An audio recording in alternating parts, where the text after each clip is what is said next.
Testing. Testing 1, 2, 3. We are back for another episode. What's up, buddy? What's up? What's up? New name in the house. What are you talking about? Oh, you know what I'm talking about. We changed our name, our podcast name.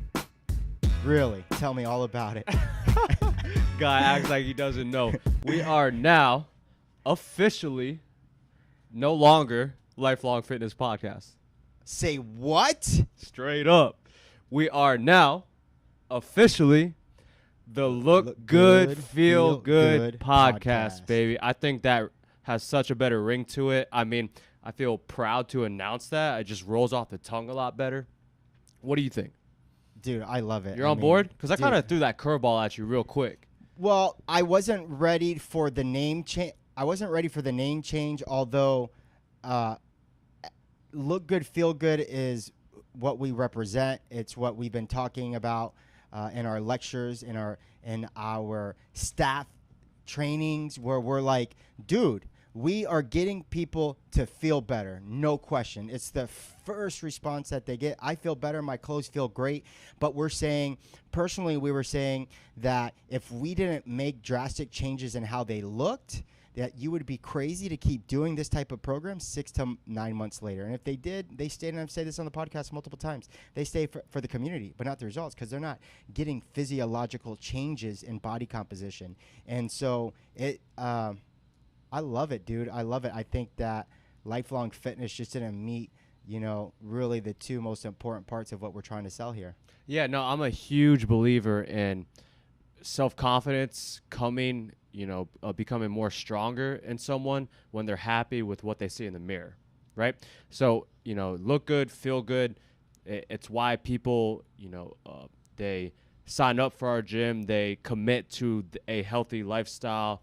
It's because they want to look good and feel good. And ultimately, that leads to lifelong fitness, right? Like, we're not, I still stand for what lifelong fitness stands for. We're just saying our new name has more of a catchiness to it because it provides a protocol that lifelong fitness didn't. It was just this kind of hierarchy, but like, okay, everyone's not going to deny they need lifelong fitness, but to say, how do we get there? We're saying that we're going to get you there by providing an opportunity for you to look better and feel better. No doubt. I love it. So what we got today, right? We're bringing some fire today, based on competition, any type of competition. More specifically, we want to deliver some value, primarily to people that are leading up to what might be their first competition as one part. And, part B, people that kind of compete regularly, we're just trying to, give value to our listeners based on what they can do to ultimately set up themselves for success. Yeah, I mean, this is inspired, obviously, if you're in our community. The 2019 CrossFit Games Open is starting. It's a worldwide online qualifier. There's predicted about 500,000 people to register online this year. Although the way that people make it to the games is slightly different than it has been in years past, this open qualifier at the top 0.001%, 50 male and female under 35, and in 18 other divisions, they qualify directly to the CrossFit Games, which we would consider the Olympics of the CrossFit community. Yeah, and, a lot of my tips are kind of directed to what you can do in preparation for game day, so to speak, and then what you can do for actually, that clock hits, 0 to start and that clock's running. What can you do to really succeed during competition, right? So I'll go ahead and kick us off. I think the first one, eat, sleep, hydrate leading up to competition, right? I always say that the fuel for a car in terms for fitness and health is quality food for our bodies, right? So you got to be A1 on your nutrition. Yeah, and when we talk about nutrition, for me, one of the first rookie mistakes that is obvious is somebody who's drastically changing what they eat the days before, trying to get an edge.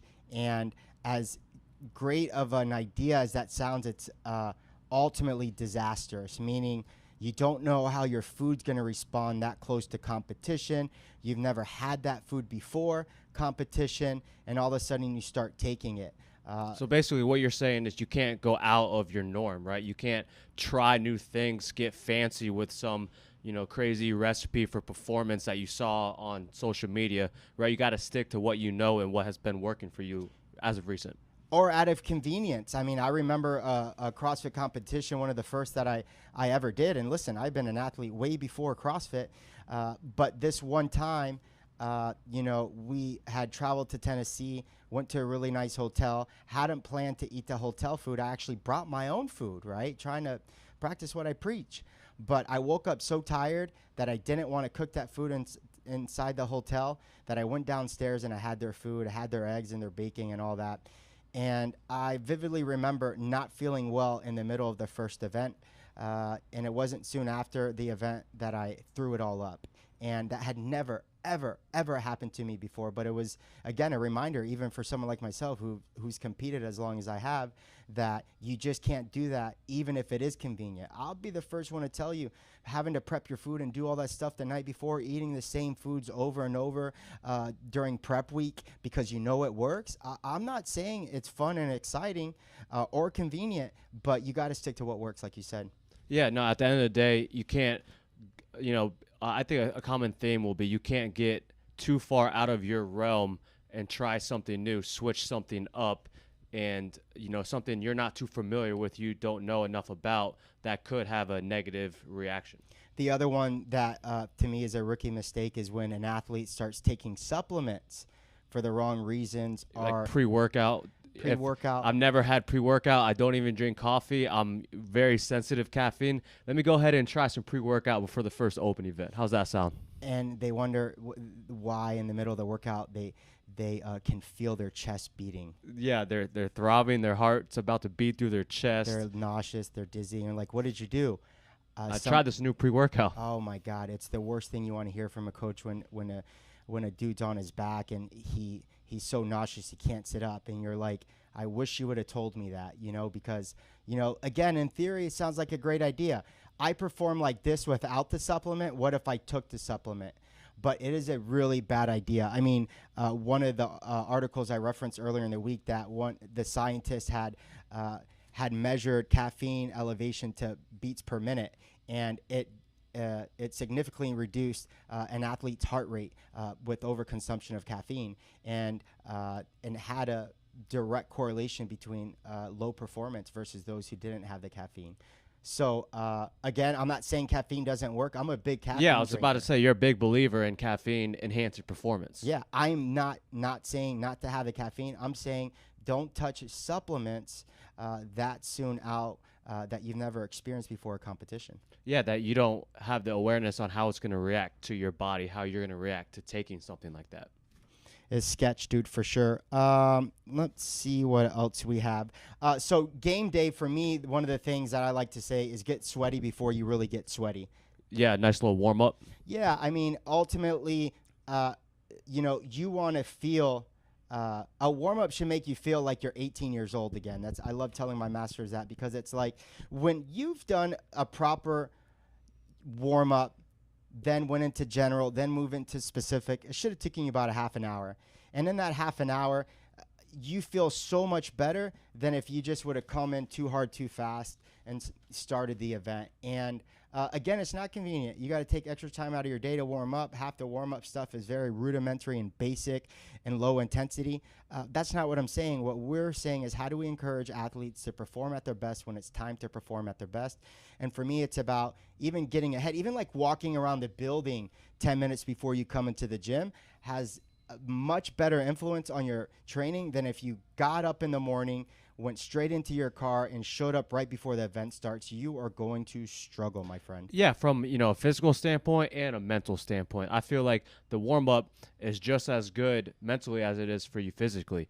Not only are you raising your heart rate, you're starting to sweat a little bit, you're priming your joints for training, an intense training session, but you're also getting dialed in mentally. You might have those little minor butterflies that it feels like on game day, and you're kind of getting your mind right and almost coming up with a strategy. You're doing some good constructive self-talk, So a good warm-up can be just as beneficial mentally as it can physically. Yeah, I mean, it's mind, body, soul. That's what a good warm up is going to do.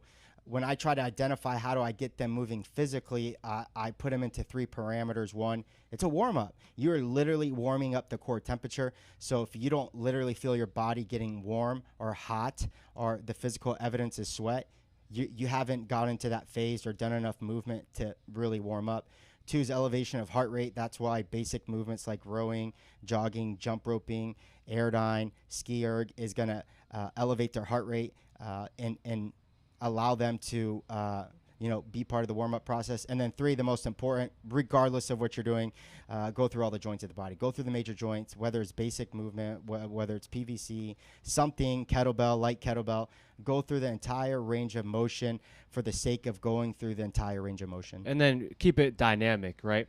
The more I get into my, fitness career, the more I realize that, you're better off moving for 5 minutes consistently, starting to sweat, raise the body temperature, moving dynamically, than spending all this time doing this fancy mobility and flexibility work at a dead standstill, right? That's my opinion.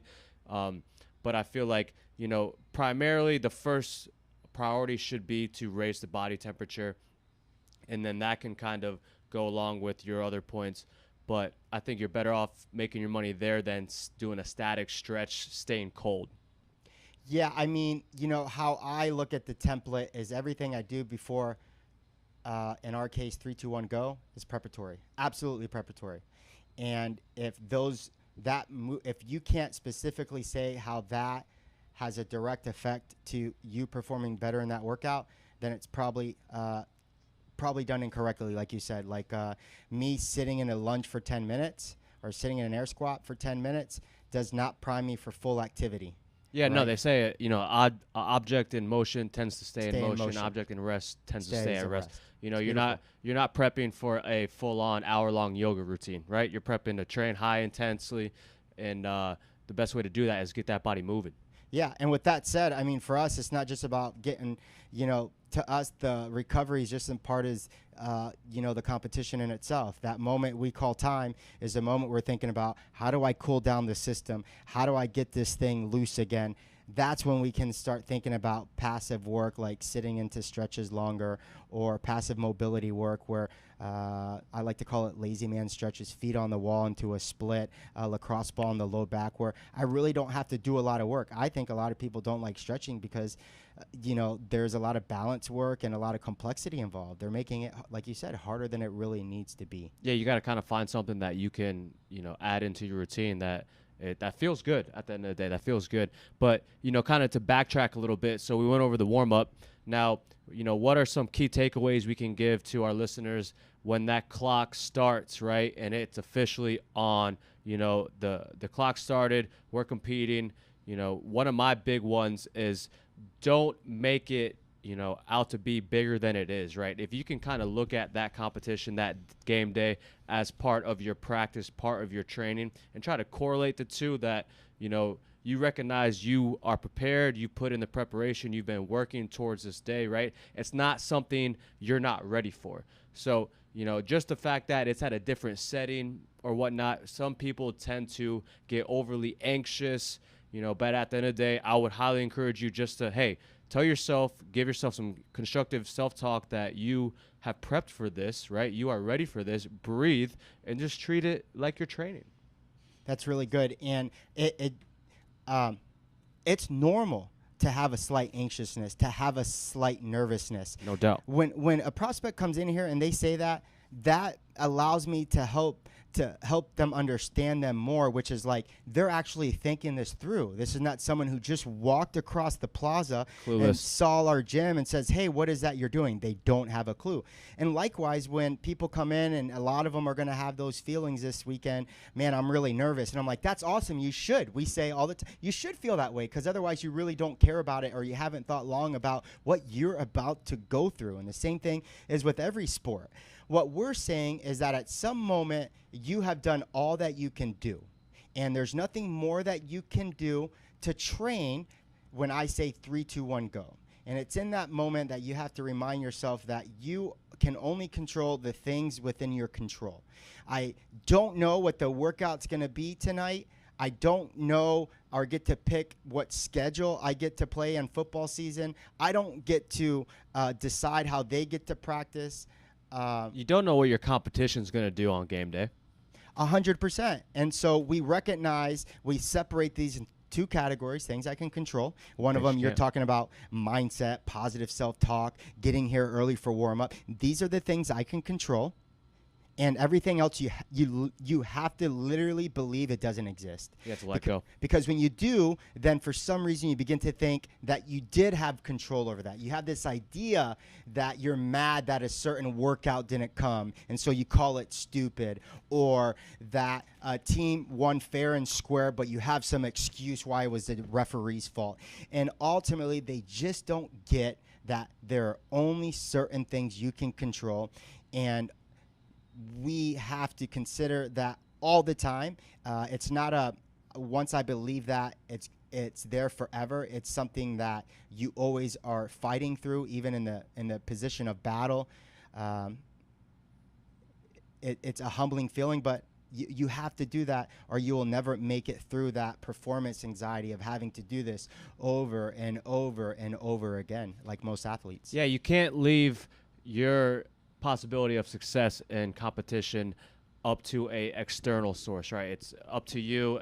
If you kind of take ownership for everything you got going on, everything you're going to do, everything you've done, prepping for that, then when the clock starts, you just give it all you got, right? Take a deep breath. That's going to be my huge one on competing in the CrossFit Open. Just breathe during the workout, right? Just breathe. Don't freak out. Don't look around, what the person next to you is doing. Don't get anxious. Just breathe, and I think you'll be fine. Yeah, no, for sure. And I think the other thing is that what's ironic with this competition is they've done these workouts, if not harder workouts. But once we step it up to a level of energy that they're not used to, it changes the entire landscape. And they have to just find that moment within themselves as if nothing exists. And you do. I mean, we have judges and stuff like that, and I can't remember a lot of things and many of the open workouts of outside things that were going on when I was doing the workout, because I had that complete and utter focus that I was going to dominate this workout. And yeah, I mean, we could talk about how certain athletes should dominate certain workouts and what they think they consider. We talk about how important film was in football, and in our sport, it's the strategy. It's coming into thinking the same thing, strategy. A realistic approach of your current skill set and how you're going to attack the workout based on your strengths and weaknesses given the workout that you have. At the end of the day, if Saturday comes around and we're competing and we walk down the lines of heats and we go ahead and ask one of our athletes, hey, what's your strategy for this? We should get an answer every damn time, right? Immediately. We should not get one of those, I'm not sure, right? No, from the day they release the workout to the day that clock starts for you to complete the workout, you should be coming up with a strategy based on what you know you're good at, what you know is a weakness, and combine the two and do what will definitely lead up to being successful. Yeah, and ultimately when you're a beginner at this type of program, or any type of program, you don't know how to strategize because you don't know the rules to the game. So we understand that it's a little bit harder for beginners because they haven't have enough experience with the movements multiple times to know what they can or can't do and how many times and at what weight and how fast. I get it. That's the beauty of our program, that it takes a very long time to feel like you're getting really good at everything that we're trying to give them. With that said, you still have... So we are for, right? Ask us. 100%. And that's why we're going to always ask that, hey, how are you going to attack this workout today? What if that rep scheme or that strategy doesn't come? What are you going to do? I call it having... The strategy to me is the workout within the workout, is what it is. Mm-hmm. It's you are devising a mini workout within this big picture workout that they've given you. And that mini workout has to constantly be altered and flexible. And that's what I tell people. Like... Today's workout was 10 box jumps, 10 snatches, 300 meter run. Some people going in high, like fiery fast, go 10, 10, 300 fast, 3-minute rest that we gave them, still not enough. Mm-hmm. And the next two sets become drastically worse because they under strategized.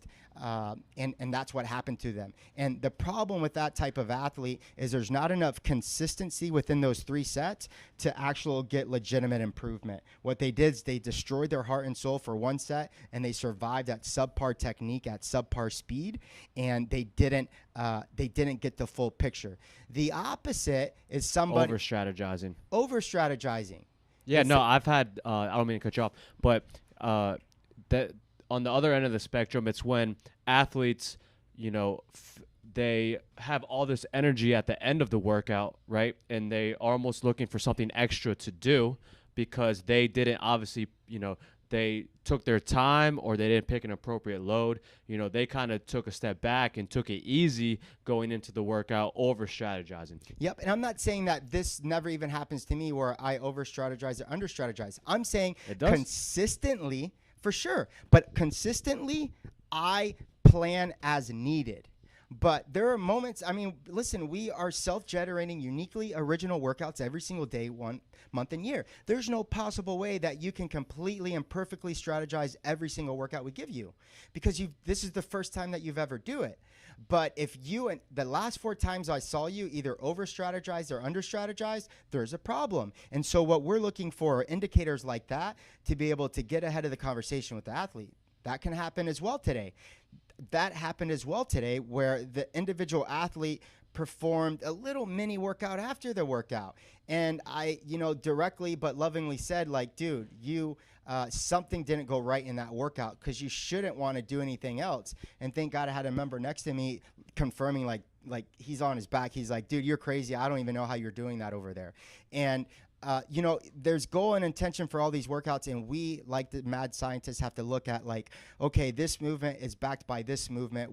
How is that going to affect my grip? And that's all these little things that our program utilizes. But if it's not you watching film, or for me, it's modeling the best of the best, Brett. Strategizing for me, like the strategy is just a natural skill set that the best athletes in the world have because there's no ego involved. They do what they have to do based on a very, very high accurate understanding of their skill. And so we look, to me, at the best athletes in the world doing our program. And I look how they train. I look how they break up certain numbers and at what weights. And I start messing with that. And I'm like, man, I didn't think I could do 10, but homeboy was doing 15 when I watched him do this workout. And now I can do that. And so I'm trying to model them, right? And then, next time he does this other movement 20 times and I get 5 and I'm blown up, I'm like, hey, there's something that I need to work on there because I'm so far off. Yeah, and then you can just adjust accordingly. You can come up with a strategy and you do 1 set and you're like, oh, no, I'm not going to hit that number. Just adjust, keep doing, one thing at a time, stay consistent, and you'll finish it. And at the end of the day, I think the biggest takeaway here is just to have fun, right? At the end of the day, you're doing it, you're making a choice, right? You're making a choice to compete and, have fun doing it. Have fun doing it, that's really the bottom line. Well, and what makes this, and I've said why I think CrossFit is one of the most ingenious programs in the world, is that we could have sold CrossFit one-on-one. Personal training, CrossFit's the only thing we offer. But we understood that within that group atmosphere, we could provide more fun and high energy that you would never, ever be able to replicate on a one-on-one setting. And so when 43 people officially registered for this event, this competition. Let's go, baby. That's Many awesome. of them is their first time, which is, one of the things that propelled this conversation. And a lot of them were, I would say, about half of them, Brett, were they had signed up because somebody else had encouraged them to sign up, not out of their first inclination. And so for me, 2 are always better than 1. It's why we hold accountability partners. It's why we have the group classes so that they can encourage each other. But even to create my own CrossFit event out of my garage, I couldn't have much fun with that. It's like having everything in the world that I wanted and nobody else on earth exists. It would be meaningless. And so having fun with people that you like, and that's what I love out of these competitions. We built our best friendships out of competition because we had fun doing something that we love doing. And I hope that we create those same memories this year in this event. because it's some of the favorite times for me throughout the year. Yeah, no, I think we mentioned it on a previous podcast. The biggest connections and the biggest growth in relationships come from suffering together, right? And that's what we're going to do. When we compete, we leave it all out on the floor. We're suffering together, even though it might be friendly competition within ourselves. At the end of the day, we're a team, right? We're saddling up to go to war and suffer together. Yeah, man. Super, super excited for the next weeks to come. Our goal is to continue to inspire not just current members, but people looking to look good and feel good, man. And I'm really excited direction that we're taking. I'm excited about the energy that we have of our facility. I'm excited about the skill set of our coaches. I'm excited about the podcast. It's Life a good is time. good, baby. Life is good, man. Life is good. Keep tuning in. We will catch you week after week after week, and it'll be good. Good time. Appreciate you guys. See you.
We appreciate you guys. Thanks. Bye. Peace.